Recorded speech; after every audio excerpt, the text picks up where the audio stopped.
Good evening and welcome to This Week in Review. Tonight's stories include the council report, this week's health tip is managing arthritis, update on the new school. These stories plus community events, the BBS Playbill, Off the Rack, and more coming up after this. The little things you do that you think are small and few are the things that mean the most to me. So just keep giving whatever you're giving, 'cause even when you're giving just a little, if you're doing just a little, you're helping a lot. it helps a lot. From the Church of Jesus Christ of Latter-day Saints. It helps a lot. More than 4 million Canadians, or 1 in 7, have arthritis, making it one of Canada's most chronic conditions. Consider these tips for healthy joints. Keep active. Movement helps the cartilage absorb nutrients and remove waste, thereby keeping joints healthy. Regular physical activity also increases flexibility, strengthens muscles, decreases arthritis pain, and improves overall fitness levels. Maintain a healthy body weight. It's particularly important for people with osteoarthritis, a disease that mostly affects weight-bearing joints. Keeping pain under control keeps you moving, which in turn promotes muscle strength and joint flexibility. On Tuesday of this week, we went to the Fisherman's Wharf to see how their project was coming along. This project is sponsored by the Fishermen's Committee. 4 individuals were hired for 6 weeks and are responsible to remove the existing prefab unit in the bait depot and replace it with a 19 by 24 freezer unit. Work is progressing very well. The prefab unit has been removed and carried away. With only 3 weeks remaining, foreperson John A. Strickland stated that the work is expected to be completed on time. When we visited the workers, they were busy installing a new freezer door. When the prefab unit was removed, 1 new wall had to be constructed in this area. All the walls had been finished with 4-inch styrofoam and plywood. Since this will be used to store the fishermen's gear after it has been baited, all necessary steps have been taken to keep the frost in. The seams have been filled and the styrofoam has been glued. All the walls and the ceiling has been vapor barriered with plastic to help keep it airtight. Aluminum nails are also being used on the plywood to keep frost in, and these nails don't rust. For the next 3 weeks, the ceiling will be completed with styrofoam and painted with antibacterial paint. There is a cement floor waiting to be poured. The walls will also be completed as well as this cooler system. We congratulate the workers on doing a great job for the fishermen. The fishermen will surely appreciate this new. Stay tuned for more of This Week in Review coming up after this.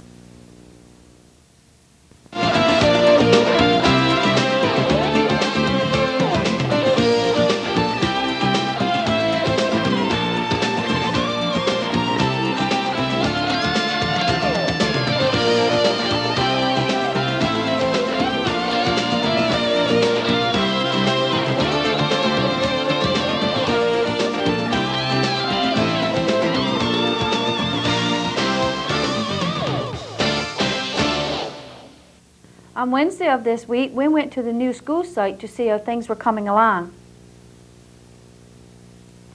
According to Jim Payne, the site manager, work is on schedule. Most residents will have noticed the wooden exterior walls that has gone up within the last week. The gym is the brick part. Next to it will be the public library. The gym will have a flat roof. The rest of the school will be a slope roof. The outside of the new school will have split-face concrete blocks up as far as the windows, about 10 feet. The remainder of the building will have metal siding. We took a peek inside the gym when we visited.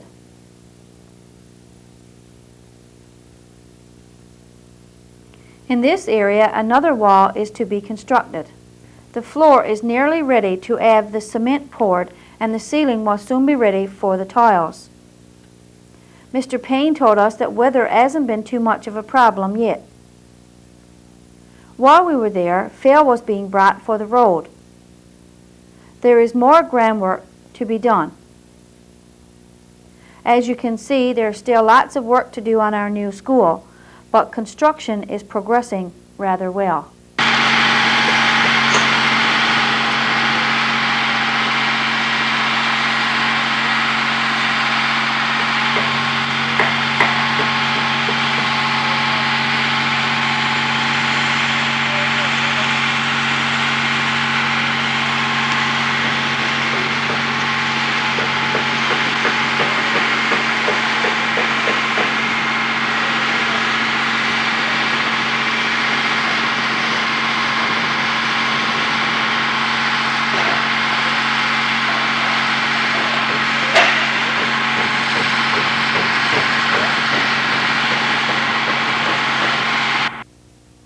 Mayor Ann joins us now with the council report.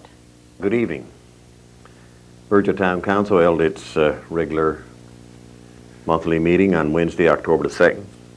We had 5 councillors in attendance, and I must say we had a short meeting. We convened at 7 and we adjourned about 8:30, an hour and a half. Items up for discussion. Of course, the first one was the shed out on the wharf, which we hope to turn into a fish facility. And we were quite pleased to say that all memorandums of understanding have been signed. Work is in progress at the shed with regard to the renovations. I've seen some of the plans of Seacrest, and hopefully that this is on the move. You may see some stops from time to time because there's other renovations in the planning for the shed with regard to making it larger and to accommodate other economic developments. So therefore, with that in mind, you know, if one is going to impact on the other, there's no point in Seacrest going ahead with their work, only to find that a few months down the road that what they've done have got to be undone. So that's getting worked out, and I'm really confident this time that the job will get completed, and that come next spring that Seacrest will be up and ready for the doing of lump roe and fish and so on out there. Phase 2 of our water treatment facility, a little disappointed there. The tenders closed on September the 19th. Our engineers were estimating the estimates would come in at about $1,250,000, and they were far, far off the mark. The lowest tender was $1,735,000, and the highest tender was $1,897,000. So you know that's we're talking over $500,000 spread. So therefore, what do you do in a situation like that? Because should they decide to go ahead with it with the lowest tender of $1,735,000, then under the present agreement that we have signed into, that would mean another $80,000 from the town of Burgeo. So you know you get $80,000 there and $100,000 there. They start to head up, and we've got to reevaluate. So of course the thing on council's plate right now is that we're going to keep the pressure on our politicians. They've been contacted. They were well aware of it. What happened to the tenders, what came in, and of course, if there's got to be an increase in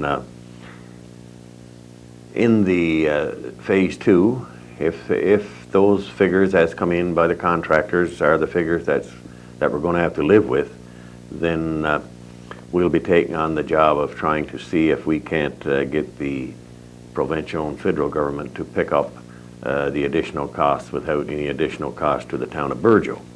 You know, I have no doubts that this project is going to go ahead. It's got to go ahead now. We're gone too far to jump out, even $80,000, even though it would be a bad thing as far as we're concerned, that we still going to have to go ahead and finish this project.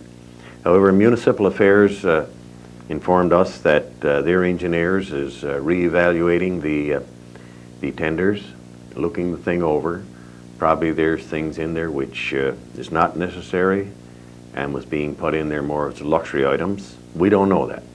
But that's where it stands right now, and it just threw a little curve in what we had planned.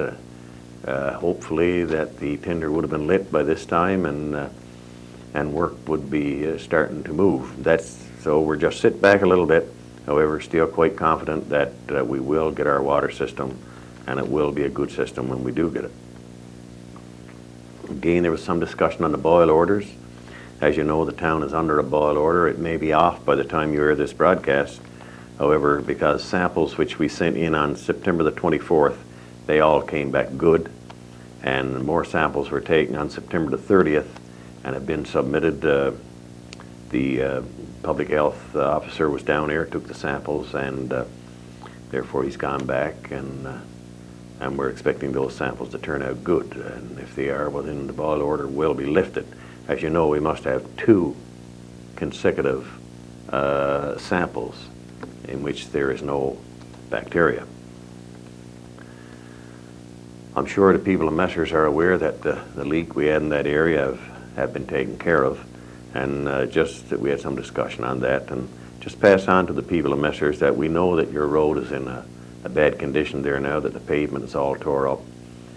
We wish there was a company in here. We thought there was Otter Paving was going to be back in this fall, in which case we would have replaced it. But if we don't get anyone to do it this fall, just bear with us, and come spring, you can be certain that your pavement will be returned to your road, and try to put your road back in the same condition it was in before. That was just about it from the council meeting. One more thing came up, of course, when the councillors brought up, was the garbage bin bandits are on the loose again.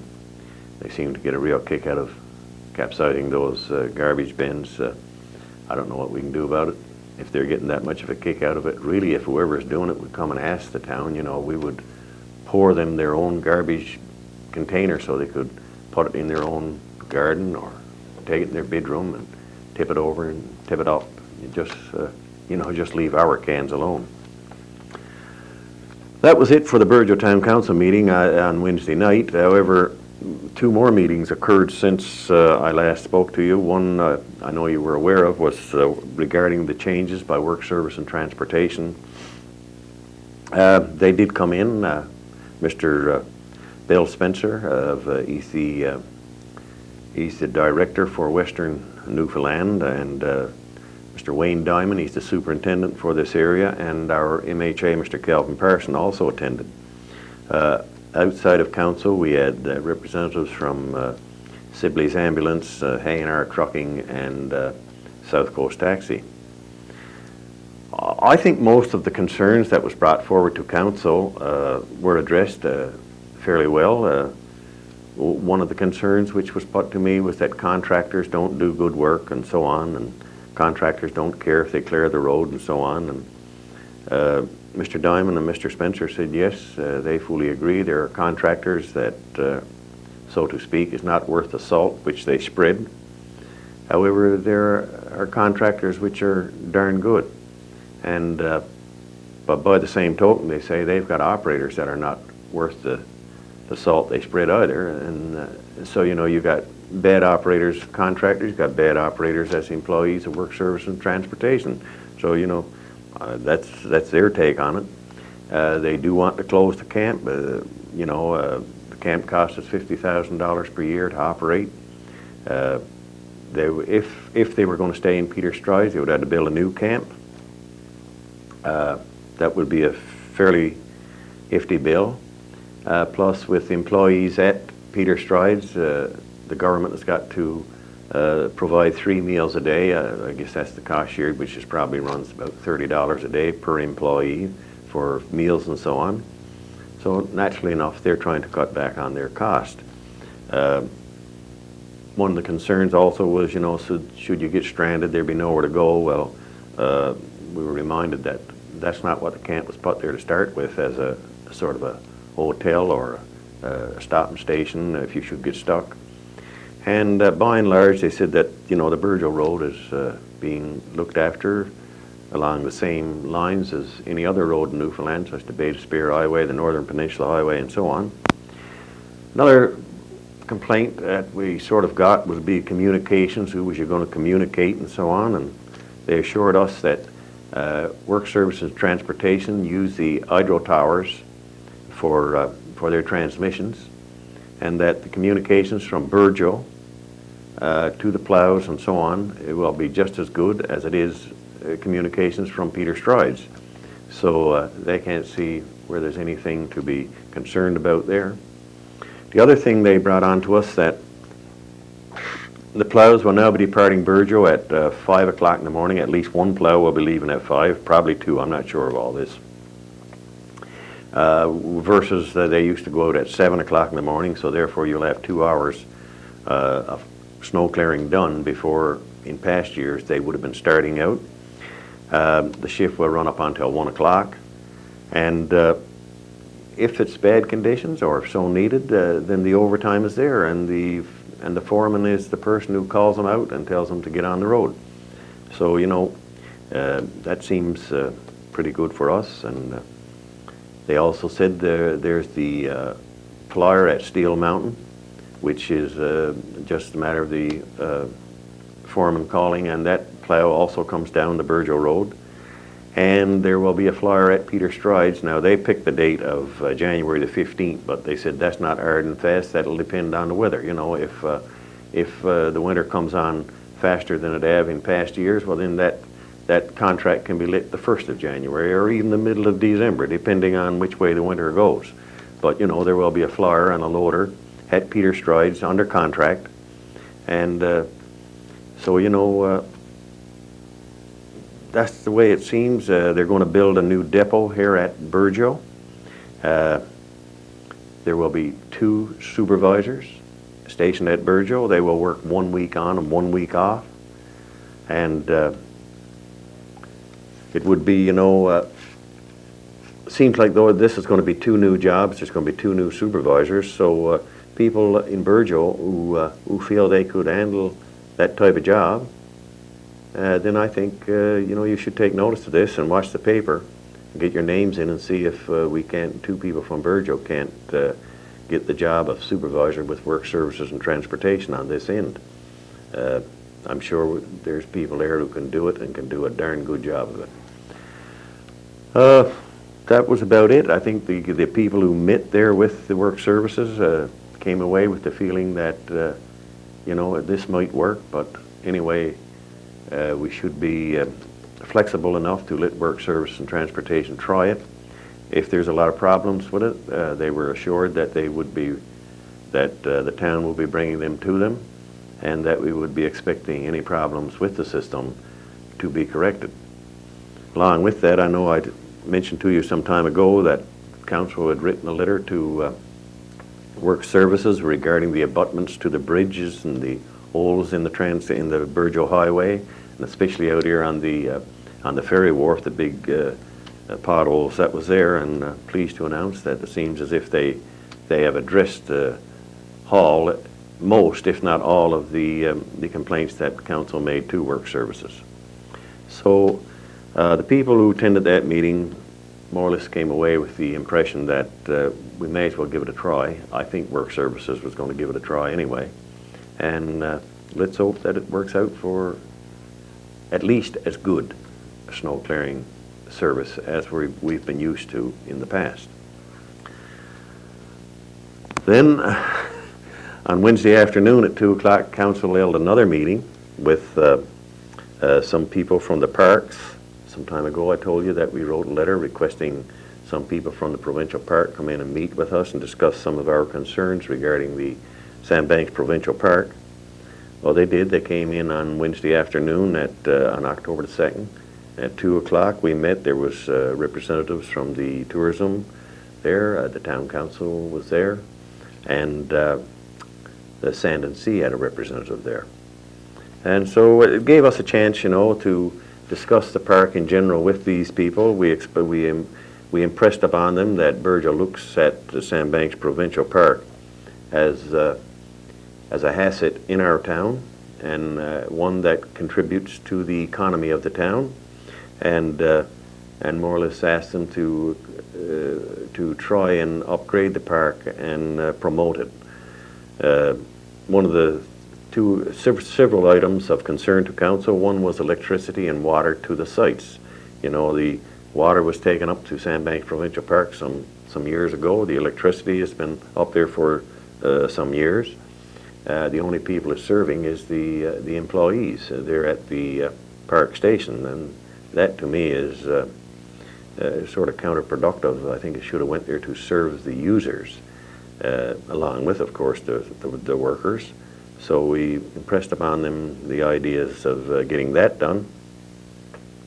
We also mentioned the possibility of more sites should there be a need for them.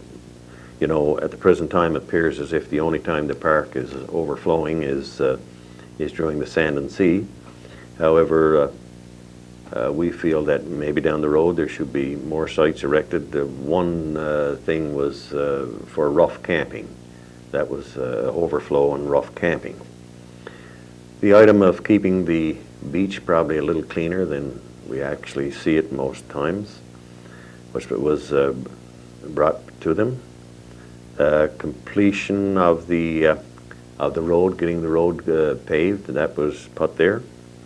And there was concerns about the Sand and Sea Festival and the objections probably to having it up there. We addressed most of these items. I think the people who came in took our suggestions with them. We impressed upon them that we felt there should be a 5-year development plan for Sandbanks Provincial Park, whereby we can say, you know, there should be something which says that the road will be paved 2003, electricity and water in 2004, more sites 2005, and so on.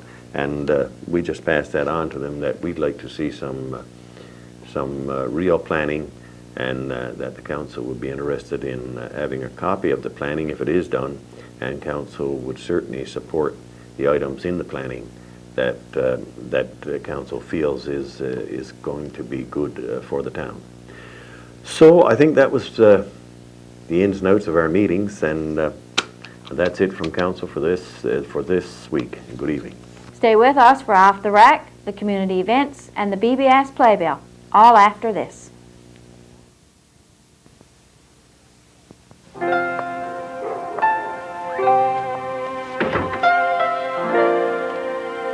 Dear Mrs. Coleman, you don't know me, but I know you know my old red house at the end of the lane. Please forgive me for tracking you down, but I had to thank you. I'm not sure what inspired your kindness, but oh, it's a godsend. Since my wretched hip surgery, just getting to the end of the lane and back takes nearly half an hour, and sometimes the pain just isn't worth it. You brought me something much more important than newspapers. You brought me the understanding that it's the small, the simple things that really help people. If you're doing just a little, you're helping a lot. From the Church of Jesus Christ of Latter-day Saints. Off the Rack. This week, as we scanned our tape rack, we came across a tape of Sandy the Caribou as he visits the town. Let's look back to September 1991.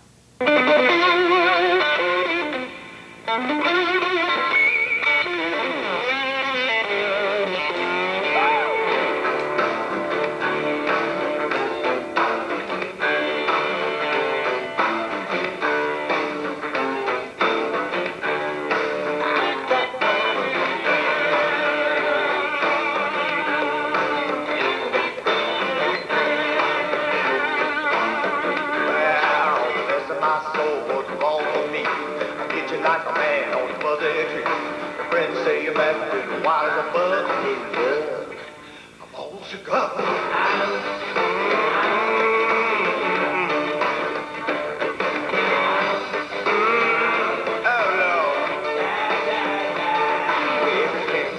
And the knees are weak. I can't even stand no more. Who do you think when you have such love? Yeah. I'm all shook up.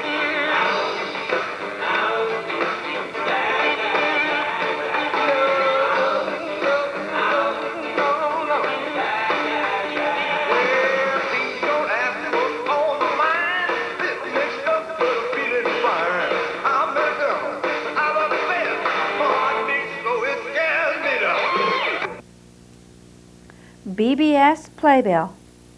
Tune in on Tuesday for a rebroadcast of Pansy's Garden. Try your luck on Wednesday by playing Lioness TV Bingo. Join Pansy and the gang for 2 stories, a craft, and lots of fun on Saturday morning at 11 a.m. on Pansy's Garden. And I'll be here again next week with This Week in Review. For This Week in Review, I'm Marie Rose. Good night and God bless.